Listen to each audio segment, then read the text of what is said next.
8:1. Bueno, me siento honrado con la presencia de Fernando Carrión. Como siempre, Fernando, bienvenido. Gracias por el estímulo a este medio de comunicación con tu muy grata presencia. Quiero que nos presentes a Hernán Orbea Traves.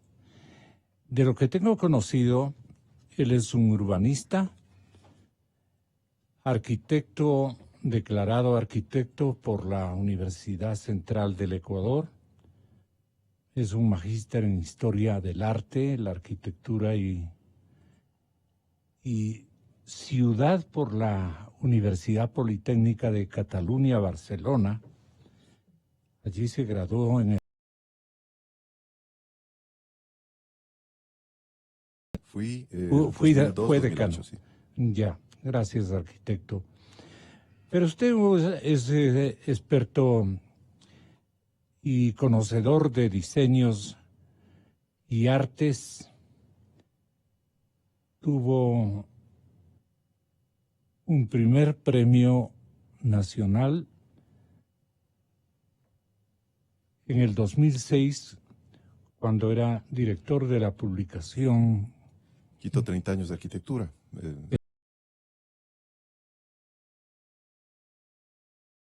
Del 50 al 80, creo, ¿no? Sí. Bueno, ahí nos podemos quedar para más o menos generar un...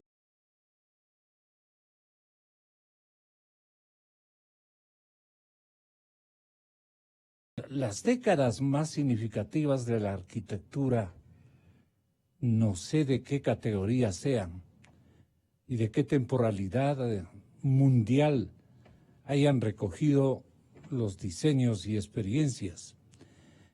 Pero este Quito, desde la Alameda hacia el centro histórico, ahora denominado así, un poco más allá hasta la Bella Flora, donde hay cualquier cantidad de edificaciones que llaman la atención, pero llaman la atención por su diseño, maravilloso diseño, mal usado. Este momento ocupado por lo que han hecho en otros países que no han sabido apreciar, como Caracas, me refiero. Yo conocí lindas edificaciones en la ciudad capital del país donde nació el gran libertador Simón Bolívar, y la misma casa de Bolívar es una joya. A Caracas le afectó también el desatino de las autoridades locales de últimas. Y aquí la administración Nebot en la ciudad de Guayaquil las acogió, las reconstruyó, algunas. Me refiero a estas edificaciones que ustedes los arquitectos la llaman, Hernán, ¿de qué manera? ¿Cómo las ubican en la Escuela de Arquitectura Nacional? Gracias por la entrevista en primer lugar. Muy buenos días.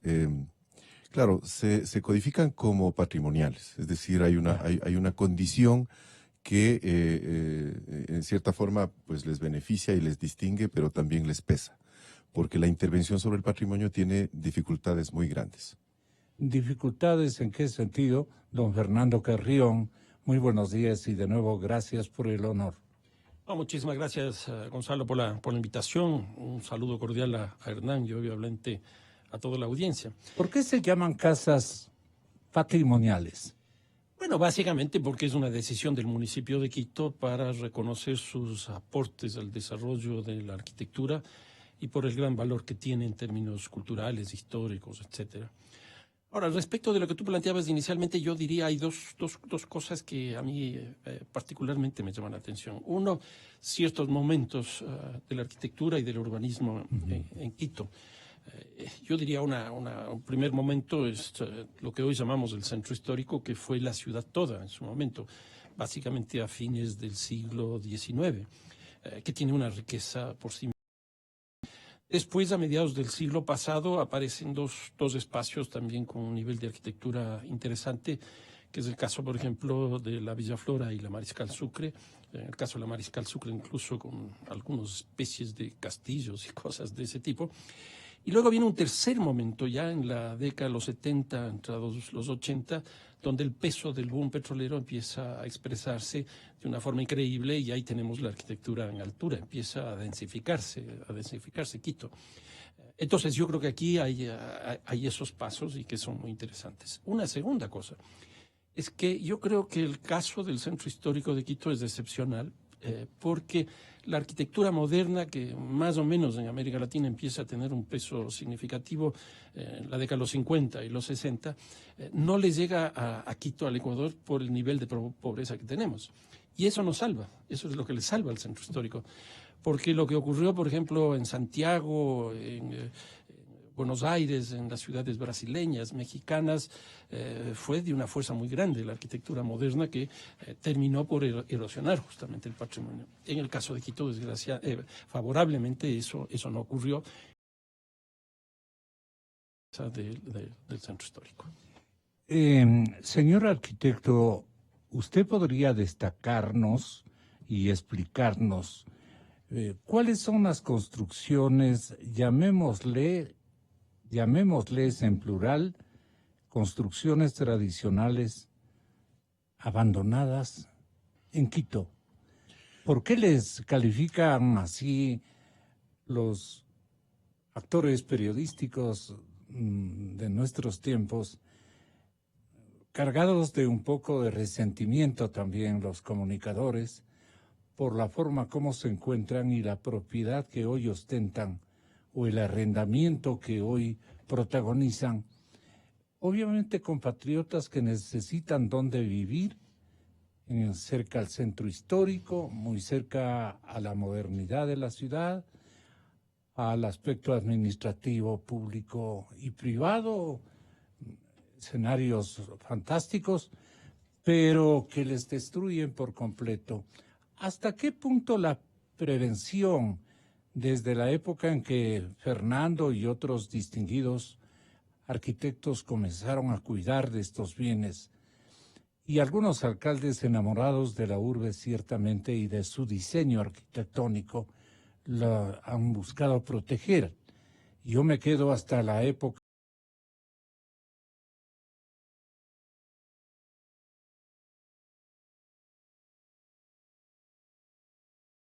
primero, el crecimiento, el desarrollo de la ciudad empuja a que ciertos lugares vayan potenciándose, vaciando otros lugares, ¿no? Y esto es lo que secuencialmente ocurrió con alrededor de 7 migraciones en las últimas 7 décadas, una cada década aproximadamente, cuando del centro histórico, pues los sectores pudientes migran hacia la Mariscal, luego al Batán y luego al Quito Tenis, al Condado, a Cumbayá, estamos por Pifo y se van alejando de a poco. Y se van alejando. Eso a su vez... Se alejan del centro histórico, ¿no? Sí, por supuesto. De la ciudad. De la ciudad, ¿no? De la ciudad vieja. Un poco huyendo de la problemática que plantea en torno de la seguridad, del tráfico, etcétera. Y claro, la promoción inmobiliaria, haciendo escucha de eso, obviamente crece y migra. Y eso produce unos vacíos, por una parte. La polución también ahuyentó a esa Por gente. supuesto. Entonces, por una parte el vacío, luego el rol mismo del centro histórico, cuando, dejando de ser la ciudad toda, como decía Fernando, empieza a delegar otras funciones a los otros sectores de la ciudad. Y obviamente eso comporta este vaciamiento, un deterioro y por supuesto una ocupación indebida, que es la que está ocurriendo muy particularmente con los bienes públicos, que lastimosamente a partir de la promulgación de la Ley de Cultura, que es muy reciente, prácticamente prohíbe al municipio gestionar estos bienes, catalogándolos como patrimoniales y pesando sobre ellos la prohibición de la venta y aparte la dificultad enorme de proceder con arrendamientos cómo se comporta el mercado. Cualquier gestor inmobiliario pues dirá el local cuesta 200 y al no tener respuesta a los 2 meses pues serán 180, ¿no? Esto, por el contrario, al ente estatal, por supuesto, está señalado por por una lectura de corrupción o cualquiera otra y le impide operar las reglas de juego que pesan para todo inmobiliario. Entonces, eso provoca a que tenga una enorme dificultad de ocupación, a que la gestión, porque es fantástico partir de una idea. La idea, yo creo que planteada por la alcaldía de Rodrigo Paz y digamos, de Quito como Patrimonio de la Humanidad, tenían la idea de salvaguardar en uso y salvaguardar también el valor de cambio del patrimonio, pero ya de la idea a la práctica media una palabra mágica que se llama gestión. Y esa gestión tiene que ser facultada por las normas y esas normas hoy por hoy resultan una imposibilidad, una grave traba para que el municipio pueda gestionar de forma apropiada y por el contrario, de ser un problema, incluso promueva política de vivienda para sectores sociales de todo estrato y también los vulnerables. Y la ley de preservación de estas edificaciones ha sido respetada ciertamente o ha sido modificada a momentos para dar paso a episodios de corrupción con los bienes de la urbe quiteña. Sí, bueno, yo creo que ese es un tema que hay que discutirlo, hay que revisarlo, porque está pasando lo que dice Hernán, en términos de que de alguna manera es un freno, pero en otros casos también son desarrollos que producen muchísimos problemas. Yo lo que quisiera, Gonzalo, en esta cosa de los abandonos, porque yo hablaría en plural, hay distintos tipos. ¿Por qué les llamas abandonos? A ver, por ejemplo, con esta cosa del corredor metropolitano de Quito, nos dimos cuenta que en ese eje hay 110 edificios vacíos. 110 edificios vacíos. Es un costo altísimo para la ciudad. Nos pusimos a ver las características, las causas de por qué está esto ocurriendo, y ahí llegamos a la conclusión de que, por ejemplo, hay tema de políticas urbanas. Y aquí pondría dos ejemplos. Uno, las políticas del gobierno nacional. ¿Qué es lo que ocurrió? Se planteó la construcción de las famosas plataformas gubernamentales. Y ahí lo que se hizo fue, construir básicamente ¿En qué época? Eso fue en la época de la Revolución plataformas. Fue en la época de la Revolución Ciudadana y en la época de la alcaldía de Augusto Barrera. Y entonces se construyeron dos, en principio estaban 5 previstas, pero se construyeron 2. Una que es la financiera en la Amazonas y Naciones Unidas, y la otra en la zona Quitumbe, que es la plataforma social. Pero ¿qué es lo que ocurrió?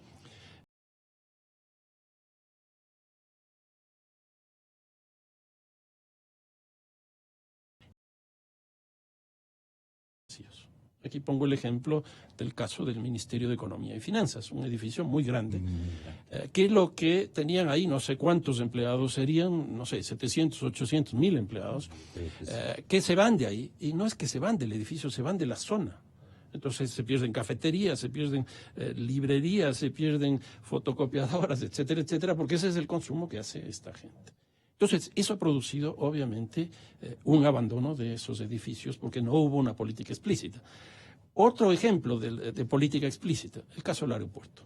Todos nos dimos cuenta del impacto que produjo el aeropuerto en Tababela, pero muy pocos nos hemos dado cuenta del impacto de lo que produjo en toda la 10 de agosto, que es el mismo ejemplo de lo anterior. Entonces, aquí hay una cosa de política que nos conduce a esto. Una segunda cuestión es lo que podríamos decir un vaciamiento de ciertos edificios y zonas producto del proceso de globalización. Aquí pongo quizás el ejemplo más explícito, que es la industria textil. Todos sabemos lo que significa o lo que ha significado en este último tiempo la economía china, la economía de la India, en términos de la industria textil. Eso hizo que exactamente igual a Medellín, por ejemplo. Pero en Medellín hubo una reconversión de eso. En el caso de Quito no ha habido esa reconversión. Entonces, ¿qué es lo que tenemos? Fábricas abandonadas, bodegas abandonadas, infraestructuras que no se están utilizando. Entonces, ahí hay un segundo ejemplo. Uno tercero, que también es muy preocupante, es todo el proceso de gentrificación, que no es la gentrificación clásica del cambio de un tipo de población de bajos ingresos por de butiquización, porque lo que ha habido es un cambio de la población de bajos ingresos por nuevos usos de suelo que están vinculados, por ejemplo, al comercio y a la administración. En el hipercentro, que lo denominan así, que va desde la Villa Flora, el centro histórico y la Mariscal Sucre, en el periodo intercensal 2001-2010 se fueron 170.000 personas y dejaron abandonados esos espacios. Entonces, este conjunto de cuestiones obligan a tener políticas mucho más explícitas para enfrentarlas, que desgraciadamente en estos últimos, yo diría, 10, 15 años, el municipio de Quito no los ha visualizado y no los ha visto como para definir qué hacer con esta situación. Una casa abandonada es un lienzo para diseñadores y arquitectos. Estoy tomando una crónica del diario La Hora del año 2019, 21 de mayo, y que escribía el cronista: el reto de remodelación convocó a expertos en diseño y decoración y arquitectura. 21 artistas le dieron una abandonada en la Florida capital.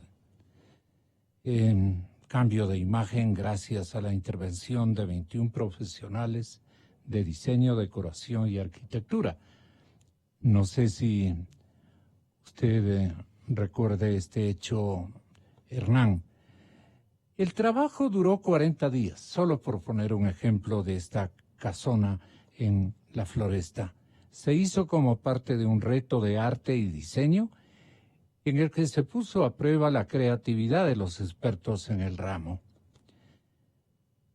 Bárbara Espinosa, coordinadora digital del proyecto, señaló que la temática fue libre y que los artistas tuvieron el apoyo de varias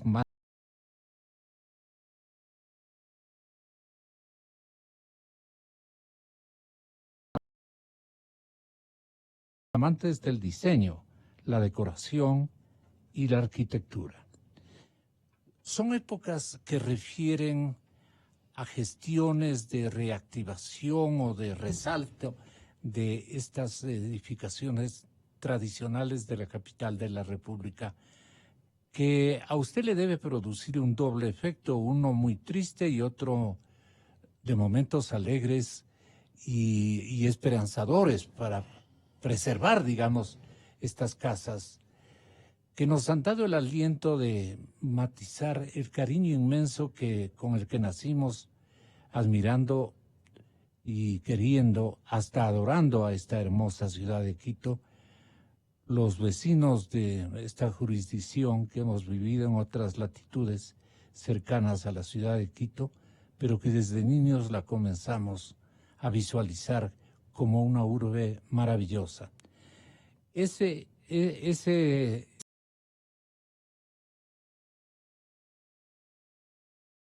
ha sido unos con la urbe.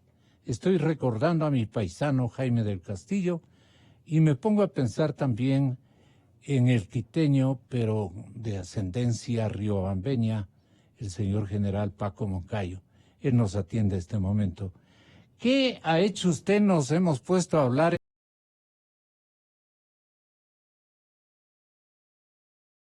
Arquitectos Fernando Carrión y Hernán Orbea Traves, que seguramente usted lo recuerda, general Moncayo, sobre las construcciones tradicionales abandonadas en Quito y lo que siempre ha promocionado, y este momento tiene un desafío real, Fernando Carrión, que es el corredor metropolitano. ¿Cuánto usted apreció y adornó a estos proyectos? ¿Complementó con su entusiasmo y algunas asignaciones y preocupaciones en su época de alcalde, general Moncayo? Buenos días, qué gusto estar con usted, Gonzalo, y saludar a estos dos que son realmente arquitectos muy cariñosos con esta ciudad y que sabemos también muchas personas de aquí que es la profesión de quiteñidad, de amarle a Quito, de dolernos por Quito, de sentirle a Quito, de sufrirle a Quito, de angustiarnos de ver el abandono de Quito. Y como bien dice el señor arquitecto Carrión, hace 15 años él era concejal. Entonces, que no sea desmemoriado y diga que desde hace 15 años, porque hace 15 años él era concejal, un gran concejal, y trabajamos juntos para dejarle a Quito como quedó el 2009, como un modelo en América.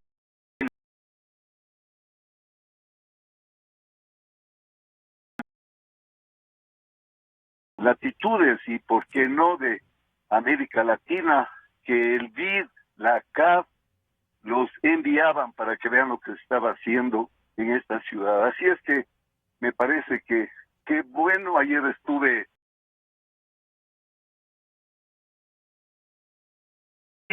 con la mayor alegría de ver cómo toma la ciudad al margen del municipio los temas de su tradición, de su cultura, de su razón de ser. Me parece que el tema concreto de que estamos hablando es un tema que debe ser enfocado estratégicamente. Lo que duele en esta ciudad es ver la falta de políticas de Estado. Cada quien que llega a inventarse una nueva ciudad. No tenemos realmente continuidad en las visiones de los proyectos. En la misma época en la que estamos hablando, usted recordará que con la participación de más de 500 líderes aprobamos el plan Equinoccio 21, que era un plan que debía tener efecto hasta el año 2025. Llegó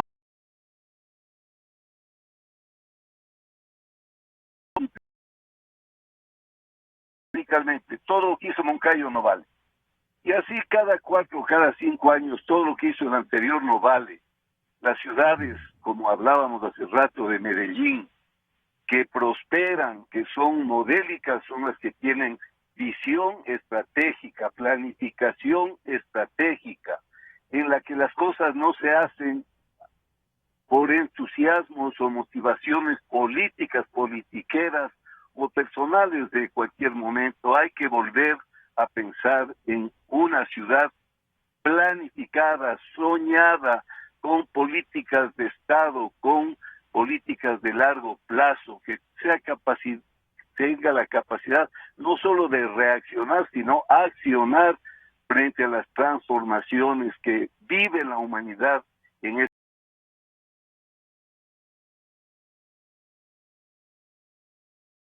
Por estas fiestas estén hablando de cosas serias, de cosas que a la ciudad le importan.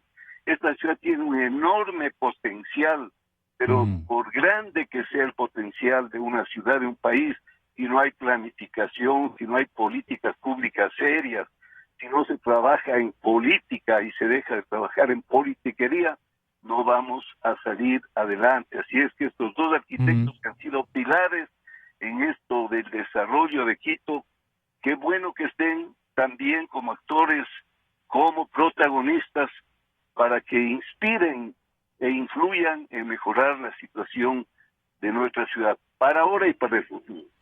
Muchas gracias, exalcalde de Quito, respetable general Paco Moncayo. Otro ciudadano, igualmente de ascendencia riobambeña, es Andrés Vallejo, pero es quiteño de cepa. Andrés también ha ocupado el importante sillón que en la otra ciudad en la que más o menos colisiona con nosotros en superación y que nos va ganando es la ciudad de Guayaquil.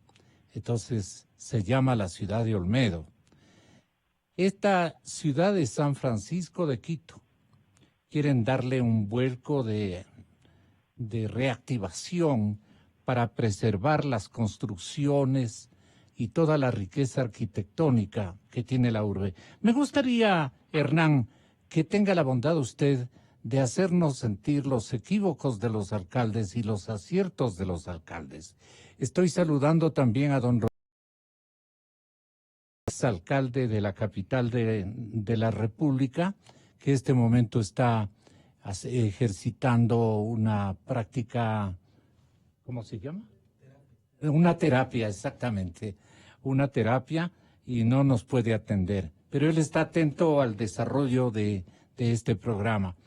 Entre los tres alcaldes creo que podemos sacar una nota más o menos significativa de preocupación, bastante aceptable, en tanto que otras administraciones han pasado por alto esta responsabilidad. Al punto, señor arquitecto Hernán Orbea, de que estas edificaciones, estas construcciones tradicionales, hoy se encuentran abandonados plenamente en la capital de la República, ocupadas por gente, llamémosles,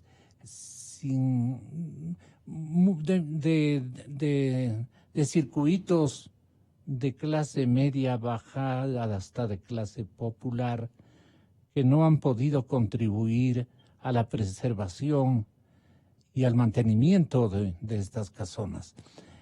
Cuéntenos esta historia para que le escuchen nuestros dos exalcaldes, y luego le pido a Andrés Vallejo una opinión. Bueno, dividiría en varias partes la respuesta, porque me quiero referir a este esfuerzo del corredor metropolitano, de cuyos resultados he sido atento en estos días. Me alegra de paso y mandar un saludo a Mauricio Ordóñez, Boris Alba, excelentes capitanes de equipos inmensos que han desplegado muchísimo talento para lograr el premio que comparten y que ahora mismo tienen que amalgamar para presentar una propuesta a la ciudad. Qué bueno.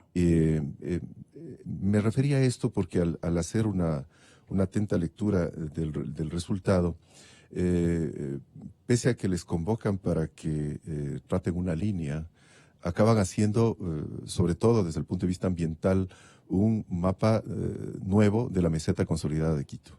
Impresionante la manera de concebir a partir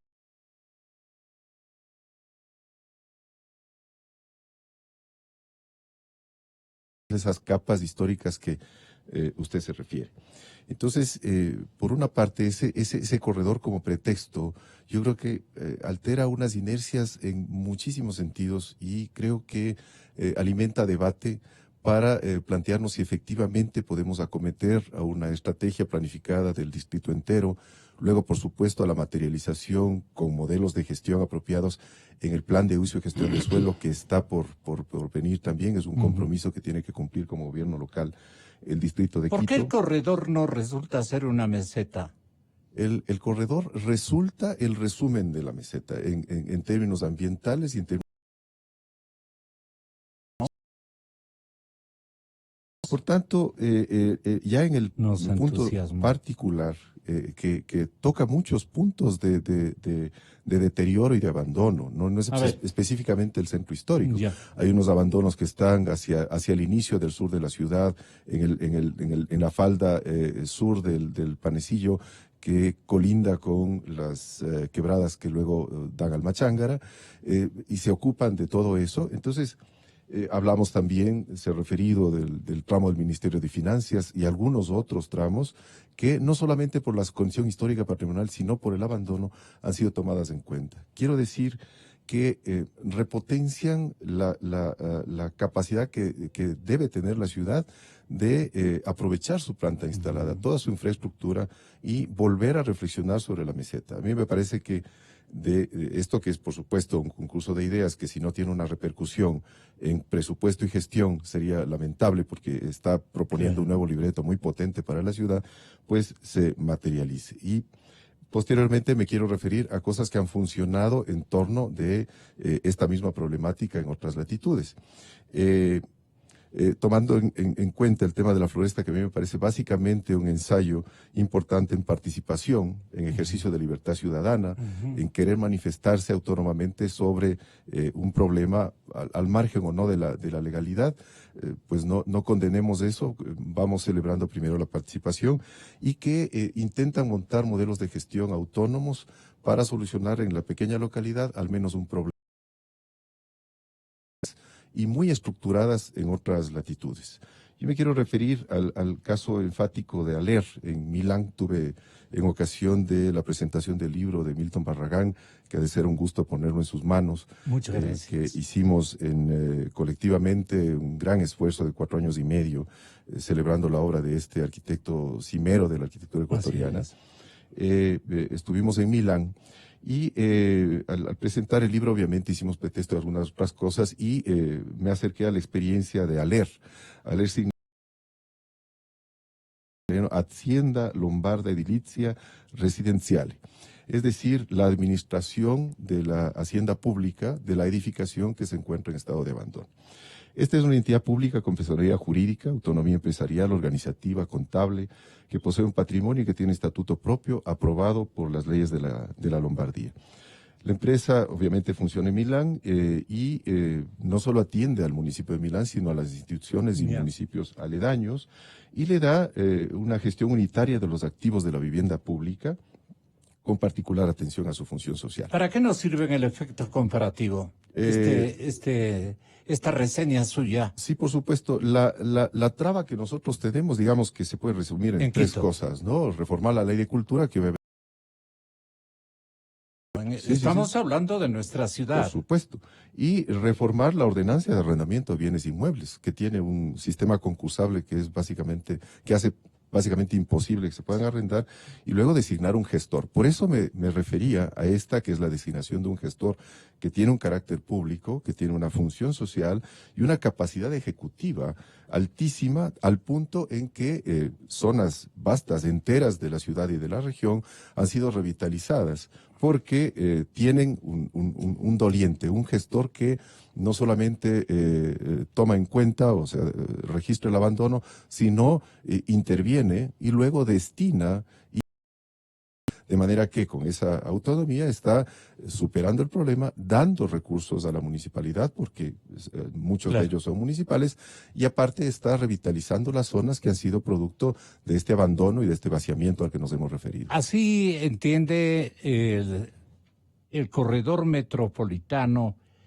el señor exalcalde Andrés Vallejo Arcos, y qué puede ponderar en el buen sentido de la palabra, reivindicando una acción muy elogiada en su tiempo, pero abandonada para el caso. Yo quiero que usted asuma la responsabilidad un poco compleja y difícil de relatarnos las causas o causales que han determinado este abandono de este patrimonio maravilloso que hoy quiere convertirlo en un corredor metropolitano.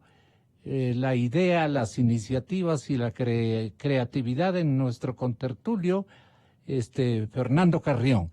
Tenga la bondad, exalcalde Andrés Vallejo, de intervenir en este momento. A ver, yo no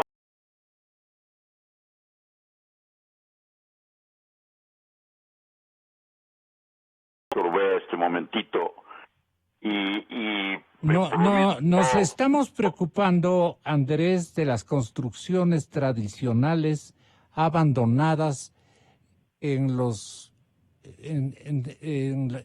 el centro histórico y en las zonas aledañas, y naturalmente ahí encontramos residencias y casonas fantásticas que le pido haga un inventario de cuáles fueron los inconvenientes que atravesaron ustedes en sus respectivas gestiones alcaldicias para mantenerles a buen recaudo y seguramente, como hicieron en algún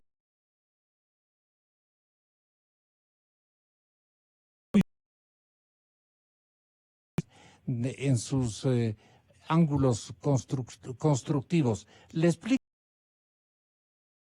si es tan amable. Un saludo cordial al exalcalde Moncayo y obviamente también a Andrés Vallejo, con quien tuve también la oportunidad de ser concejal, como señalaba el alcalde Paco Moncayo. No es mi interés ponerme a debatir en esta ocasión con el alcalde Moncayo, pero sí quiero señalar que básicamente lo que yo he dicho son los procesos urbanos que ha estado viviendo la ciudad de Quito en este último siglo. Señalé, por ejemplo, los datos que tenemos en el periodo intercensal, que es 2001-2010, donde el censo, salieron deliberadamente esa información. Pero también que en el centro histórico salieron, en el cambio de siglo habían 76.000 personas viviendo en el centro histórico y hoy día están 34.000 personas. Esto significa un proceso de vaciamiento bastante importante en términos de sociedad, en términos de población. O sea, hay un proceso de despoblamiento. También he señalado el impacto que significa el proceso de globalización, que de lo que tengo entendido, esto arranca más o menos a fines de los años 80, mediados de los 80, a nivel mundial. Y eso impacta obviamente en ciudades como el caso de Quito. Nosotros hemos tenido aquí un problema, como señalaba, con procesos de desindustrialización de ciertos sectores, y ponía el ejemplo de la industria textil. Hay fábricas que desgraciadamente tuvieron que cerrarse, bodegas también, y que están espacios vacíos. Los procesos de privatización que se ha seguido no solo en Ecuador, sino en general en el mundo, que arrancó en la época de la señora Thatcher en Gran Bretaña y que se extendieron en todo el mundo también, le impactaron a Quito y principalmente por su condición de capital. Hoy día, por ejemplo, yo podría señalar los datos también del INEC, que son muy claros en términos de que la crisis que arranca a fines de los años 2016 le golpeó a la ciudad de Quito, le hizo perder empleo. Pero también las propuestas para salir de la crisis le están golpeando a Quito. Por eso es lo que yo he planteado, que sería muy bueno que el alcalde de la ciudad esté en las negociaciones y en las definiciones de la política macroeconómica del Ecuador, porque a la ciudad que más le afecta es a Quito.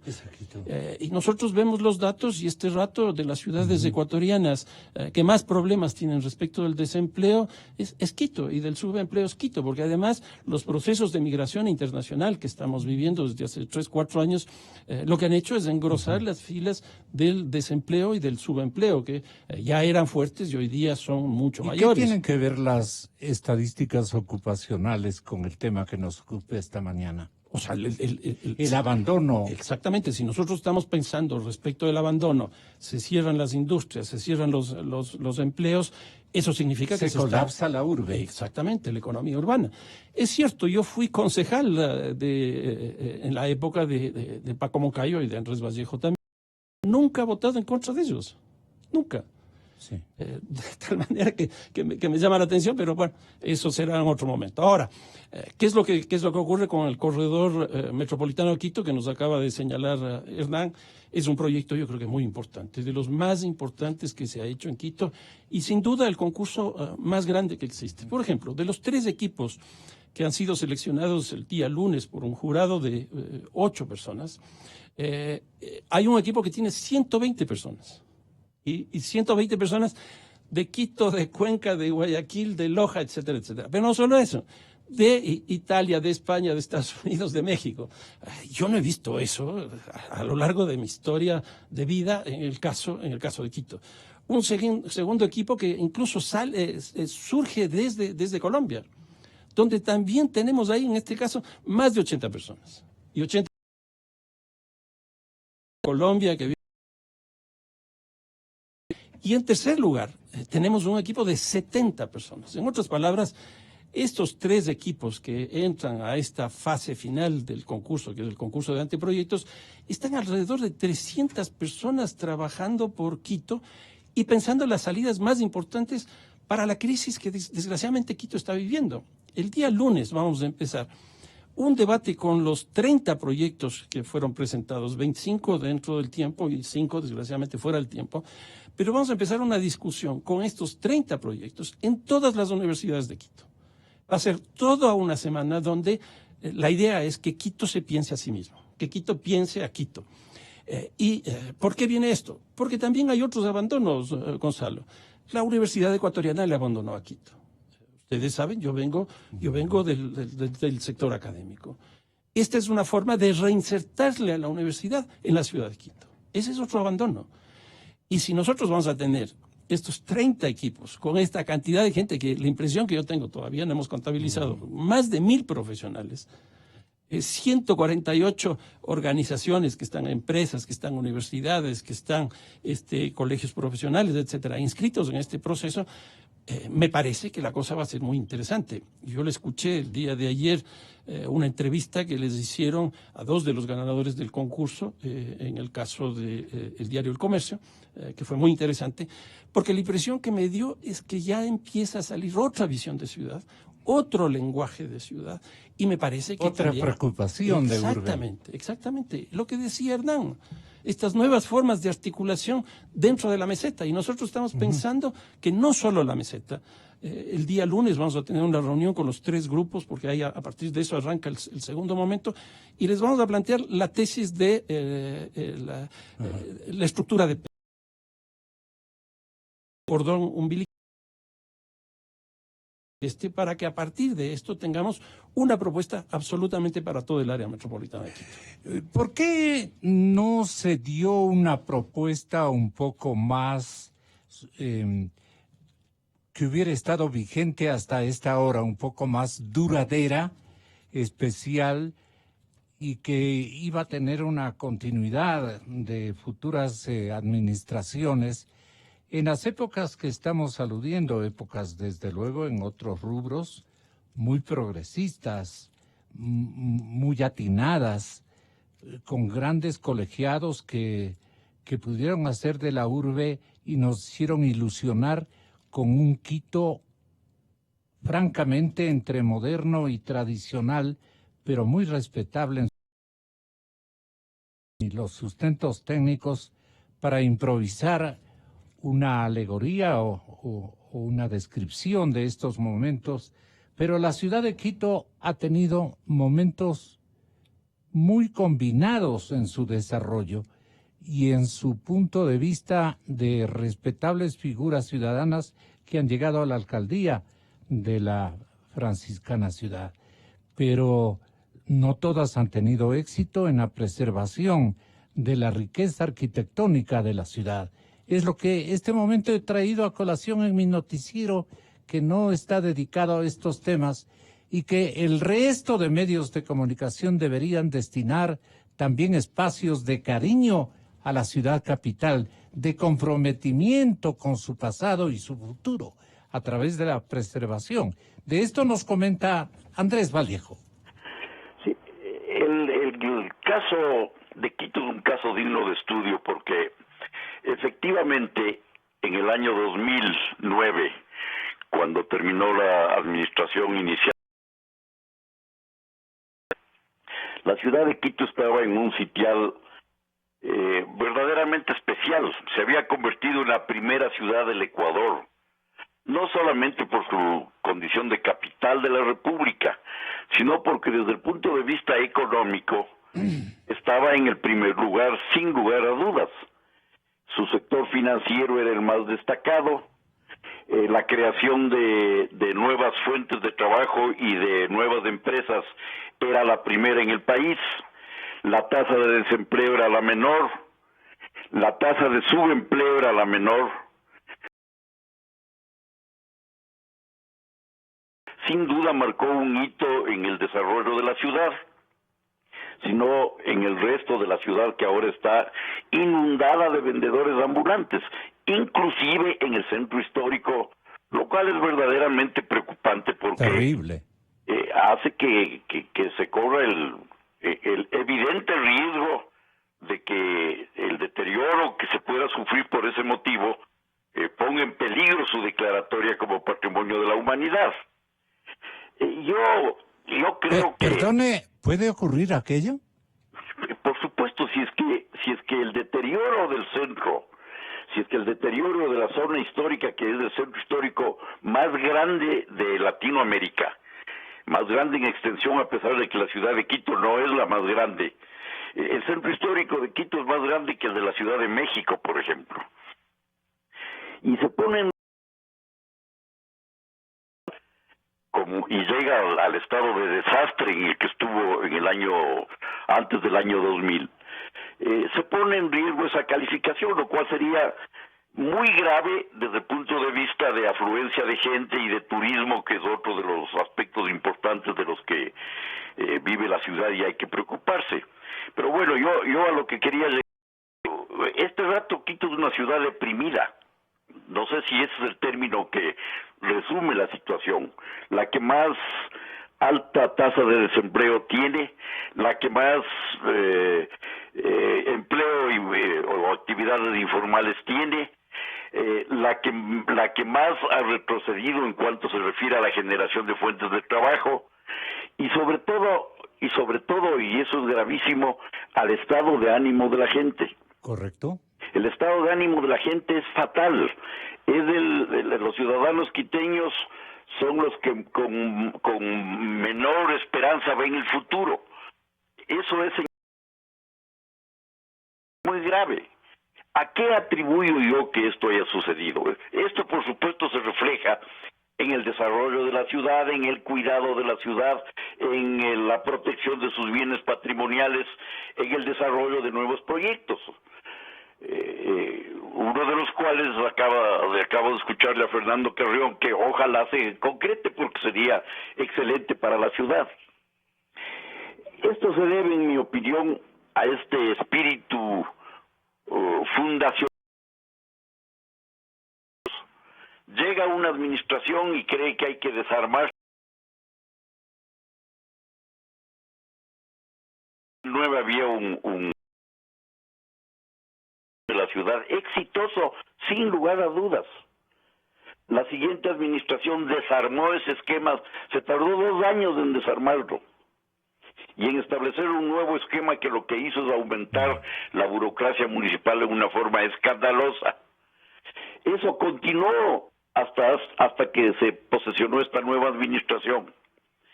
Eso es fatal porque en todas las administraciones hay cosas buenas. No todos los administradores, por malos que sean, hacen todas las cosas malas. Y entonces lo deseable, lo racional, lo estratégico debe ser continuar las cosas buenas, mejorar lo que se pueda mejorar, inventarse nuevas, pero sin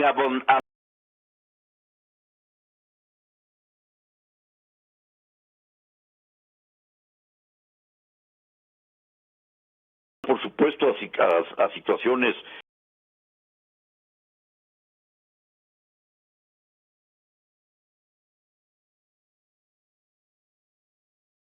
del corredor al que se refieren, puede significar una reactivación de la ciudad, no solo desde el punto de vista de la realización de un proyecto, sino del ánimo de la gente, que a mi modo de ver es fundamental.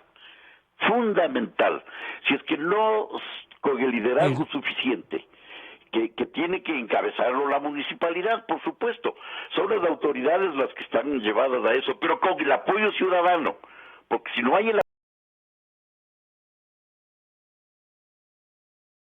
estamos. Además de que ese liderazgo despertará el apoyo ciudadano y concretará ese apoyo ciudadano. Si no se hace algo de esto, la ciudad de Quito está condenada a seguir retrocediendo y eso no lo debemos permitir. A los ecuatorianos no les interesa que eso suceda. No es mi ánimo comparar con otras ciudades ni nada por el estilo, pero es un tema de preocupación y del cual, vuelvo a repetir, debemos preocuparnos todos. En cuanto se refiere al proyecto, yo no sé si es que en el año, como conocemos en la administración de Paco Moncayo, hubo un proyecto, un plan estratégico que se llamó Equinoccio, que contemplaba, me parece que hasta el año 2025. De acuerdo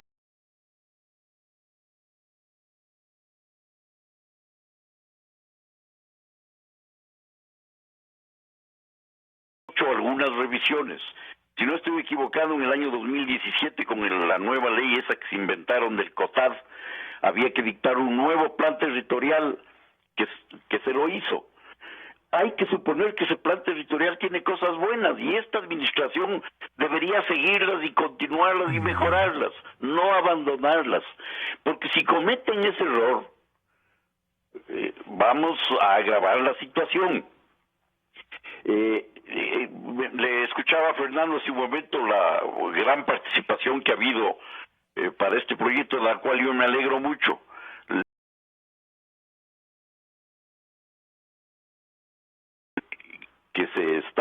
construyendo en donde era el antiguo aeropuerto de Quito, se hizo exactamente lo mismo. Hubo una participación fenomenal de gente, hubo participación de proyectistas del exterior como nunca antes se había visto. Muchos nacionales, ganó un arquitecto nacional ese proyecto en buena hora, el arquitecto Bilbao. Esas son cosas que se deben apreciar.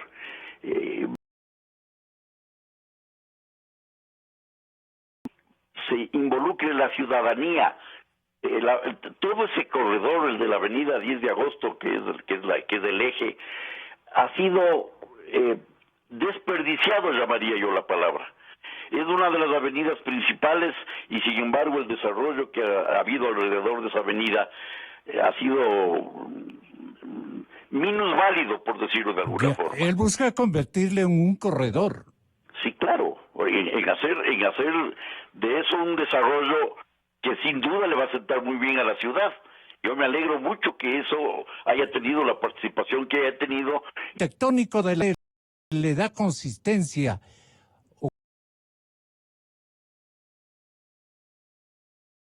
En este momento reunir la ciudad frente a una administración que recién se inaugura y de la cual muchísimos ecuatorianos, entre ellos el ciudadano comunicador que le está hablando, mantiene escepticismos.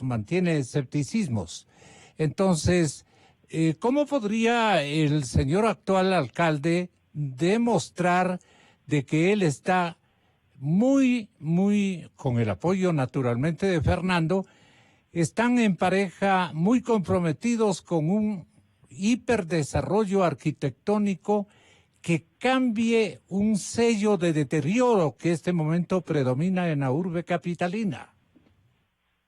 Me parece loable en el caso del alcalde que reconociendo, porque administrar una ciudad es algo sumamente complejo, reconociendo que se requiere del apoyo de expertos, haya tenido el acierto de poner a una persona como el arquitecto Fernando Carrión, que une su formación y experiencia académica con su formación y experiencia política.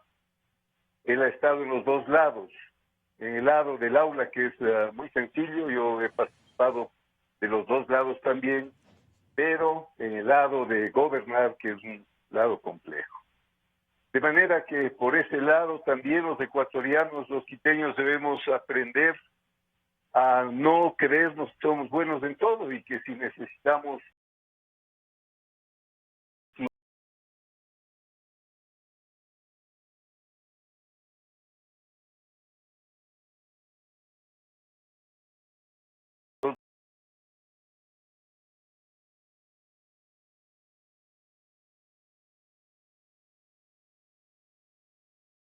modelo de ciudad, el modelo de gestión. Una ciudad no puede a través de proyectos tácticos, que pueden ser muy buenos, si no hay una visión estratégica. Si no se concibe el proyecto táctico con los efectos positivos que en varios campos, económico, social, inclusive político, van a generar. Este proyecto me parece fantástico, pero vuelvo a decir, tenemos que los quiteños repensarnos, tenemos los quiteños que asumir la ciudad con todas sus complejidades, con una visión más amplia. Es importante que conforme se avanza con estos proyectos, porque no podemos pasarnos pensando en el futuro sin hacer cosas concretas y ahora, avancemos también en el tema de nuestro estatuto de la ciudad, para poder, a través de ese estatuto, protegerle a Quito de los impactos que recibe del entorno nacional e internacional, sobre todo como capital que es. No se olviden que la crisis del 99, igual la ciudad que más sufrió de los impactos de la quiebra de la economía nacional fue Quito, fue desastroso. Hoy está pasando lo mismo, entonces un estatuto bien pensado, con la suficiente autonomía, pero, por supuesto, jugando el papel que como capital le corresponde a Quito, porque Quito debe tener su visión.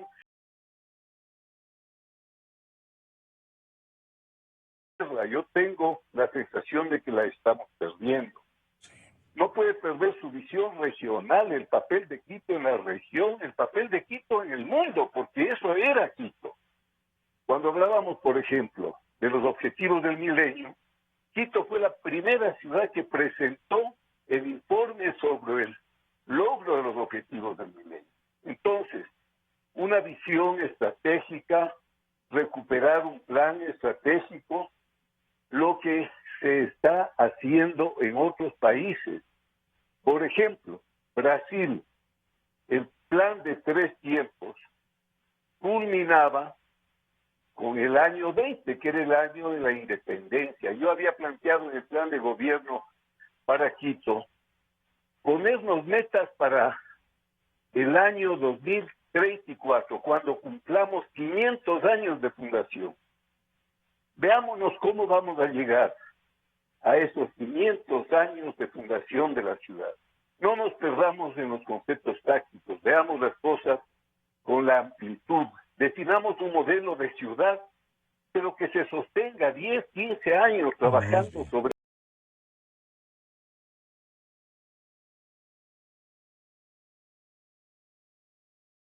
Sienta la ciudad, participe, que cada ciudadano crea que es y esté convencido que es un puntal fundamental para el mejoramiento de la ciudad. Entonces, me parece a mí que es loable lo que ha hecho el alcalde, reunirse con técnicos, gente que sabe muy bien de esto, que sabe porque lo ha vivido, porque lo ha administrado, porque lo ha estudiado, y hay que apoyar a este alcalde para que salga adelante, porque no es que aquí tenemos que apostar de una manera antropofágica a destruir a las autoridades. Sabemos que todos tenemos limitaciones, hay que apoyar para que las limitaciones de los políticos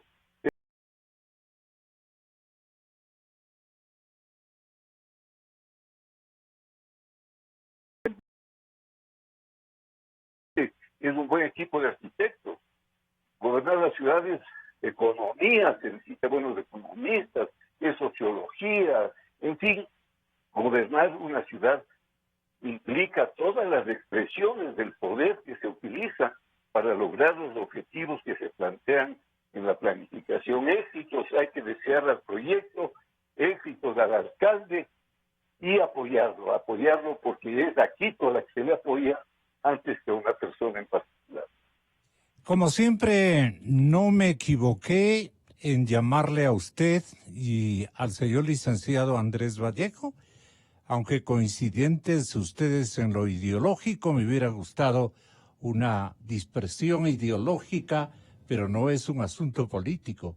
Lo que estamos tratando es un desafío de futuro, un desafío arquitectónico y de vocación de parte de una urbe que prácticamente está retomando una posición parroquial.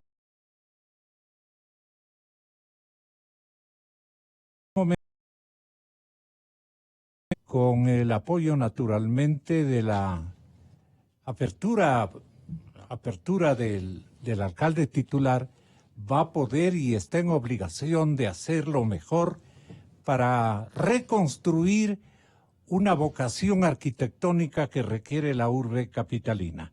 Entonces les dejo a los dos para que tengan la bondad de hacer un remate proponiendo, digamos, exhibiendo una propuesta que desde el lado de su visión urbanística y de gran arquitecto, usted la tiene, Hernán, y Fernando igual en el mismo propósito. Tenga la bondad. Primero, Hernán Orbea Traves. Gracias. Primero, celebrar la presencia y los testimonios de 3 exalcaldes en la entrevista, que creo que sanamente celebran lo que le ocurre a la ciudad independientemente de su visión. y es un privilegio Pero para su mí. diagnóstico harto importante Seguro, desde la experiencia vivida, más contundente todavía. y más contundente. Sí. Bueno, en términos absolutamente pragmáticos, el tema de salir de la tutela, que el gobierno nos diga qué hacer, iniciado con la formulación del COTAD y lastimosamente agredido a las ciudades, restándole capacidades a la autonomía municipal. Respecto de la inacción de las universidades, variopintos resultados. Me duele profundamente lo que acabo de escuchar. Bueno, pues ¿Ustedes me ha creen que invitado a decir la la verdad. universidad se ha separado, ha abandonado, le deja en soledad a la urbe? ¿Qué hace aquí esa universidad, me pregunto? Bueno, yo creo que Si no tiene inacción, territorio sí. donde administre el cariño y la macrotécnica y el macroconocimiento y la acción multidisciplinaria y la invención, lo que hace una academia, pues no en cualquier parte del planeta, en cualquier tiempo. ¿Qué hace aquí una universidad alejada de la urbe? Eso me parece trágico para Quito. Me refiero a la primera reflexión sobre la tutela. No olvidemos que la universidad también entra en un mecanismo de tutela a partir de la promulgación de la Ley de Educación Superior y le conmina a llenar una serie de matrices y formulismos que definitivamente superan el papel que es pensar la realidad y proponer situaciones alternativas a la problemática. Pero ya no hay acólitos de esa política, creo yo. ¿O cree usted que perseveran? Bueno, por fortuna creo que ya resultan anacrónicos. O por lo pronto ya tenemos una visión crítica. Y hay que pifiarles en plena vía pública. Bueno, pues más que nada yo creo que la pifia es una propuesta, ¿no? Yo creo que hay que plantearnos o replantearnos este hecho de pensar la ciudad, algunos desde el diagnóstico, otros desde formulaciones parciales, como nos pasó a algunas universidades, que más bien nos fortalecimos en los temas de contenidos urbanos, de reflexiones quizás puntuales y menores, pero que no hemos dejado de mirarla con una atención, porque sin ninguna duda es el mejor laboratorio que existe una ciudad para una facultad de arquitectura y urbanismo. Luego, los temas urgentes, ¿no? Reformar las leyes. Entiendo que en cabeza de proponiendo el tema que es la ley de cultura para superar específicamente el punto con que inició la conversación. Está en buenas manos. Bueno, pues yo pienso lo mismo. Y el tema del pensar y hacer me parece que es un asunto muy, muy, muy clave, ¿no? Es decir, de ir del pensamiento, de la idea de estos grupos de 300 personas imaginando la ciudad, me parece maravilloso. A nosotros nos tocó el Parque del Agua, a lo que se refirió Andrés Vallejo hace un momento, y de veras es fascinante vertirse, y también es alta la frustración cuando esa acción de haberse vertido no tiene una repercusión como aspira a ser. Yo creo que es me disculpa Fernando por la amistad, una osadía enorme haber asesorado con esta contundencia y esta presión, en el excelente sentido del término, al alcalde para moverle hacia una acción tremendamente concreta que solo se hace posible con gestión. Es decir, tiene que reformar estas leyes y tal, y gestionar. Es decir, tomar el liderazgo significa articular tantos componentes. Aquí toca turismo, finanzas, economía, deporte, recreación, territorio, tantas. Articular todo esos me da la impresión espacios. que puede ser como cuando colgamos en el closet las si prendas, ¿no? ejercita un tono populista? Yo creo que está salvaguardado por esta visión técnica que han dado cuenta los concursantes. Yo creo que esto, no es precisamente un blindaje, pero sí es un anticipo de cuál es el nivel de diálogo que queremos tener en la ciudad para profesionalizarlo, para elevar su nivel y para afrontar realmente el reto. Me parece que la oportunidad de la conversación, de los dos temas que finalmente acaban vinculándose, nos abocan a pensar en una alcaldía de decisiones, en una alcaldía que aboque no solo conocimiento, sino compromiso en la causa y materialice a través de una gestión eficiente que además resulta tremendamente urgente. El presupuesto municipal que recientemente acaba de aprobarse, metrificado, como alguna vez Fernando lo dijo, metro dependiente, ¿no es cierto? Nos da cuenta de un patrimonio que recibiendo 90 millones cuando el Fonsal tenía la égida y la recepción de los recursos directos. Estamos en 18 millones a la baja, con 4 millones dedicados al gasto corriente y un patrimonio que ha crecido en su problemática, en la dificultad que enfrenta ese patrimonio y que obviamente solo espera respuestas concretas de gestión. Rumbos certeros. Qué bueno que nos hayamos acordado de nuestra querida ciudad. Su urbe querida, don Fernando Carrión. De todos. De todos. Por eso mis primeras palabras son de agradecimiento al general Moncayo y a Andrés Vallejo por la preocupación que tienen por esta ciudad y por lo que han dicho en esta mañana aquí en Radio Democracia. A mí me anima exactamente igual a lo que a ellos les anima, que es el apoyo a la ciudad. Cuando el alcalde Yunda gana las elecciones, yo no estaba aquí en el que casi pierde. Y él convoca una rueda de prensa y me convoca públicamente a que participe en su gestión. Yo había tenido exclusivamente una reunión con él en la campaña electoral. Yo no lo conocía, nunca había estado físicamente con él.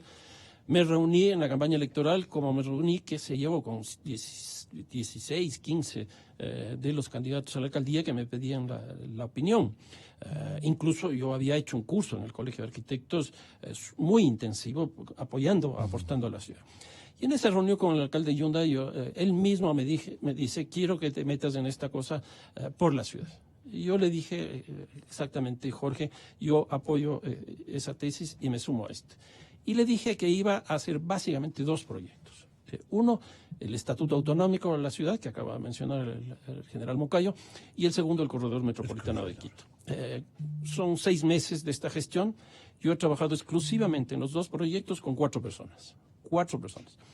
El Corredor Metropolitano de Quito ya terminó un tercio, es decir, ya tenemos este rato los 3 ganadores del concurso de ideas.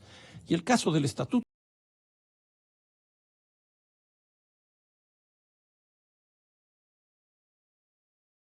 ¿Cómo se diseñó este proyecto? Se diseñó básicamente estudiando lo que se hizo en la administración Moncayo-Vallejo, que desgraciadamente no les alcanzó el tiempo porque esto surge en el 2008 cuando se aprueba la Constitución, y esa administración básicamente fue Andrés el que terminó hasta el año 2009 y él presentó al Consejo la propuesta que habían hecho y ahí quedó eso. Luego estudiamos la que hizo Augusto Barrera, la alcaldía de Augusto Barrera, y luego la que se hizo con la administración Rodas. En otro caso, que es lo que hicimos también, política comparada.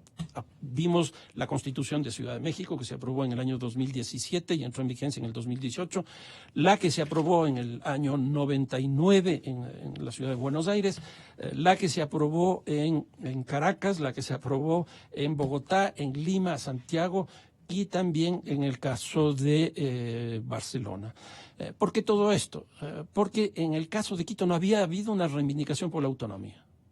La autonomía había surgido principalmente en ciudades como Guayaquil o ciudades de la costa, pero en el caso de Quito no.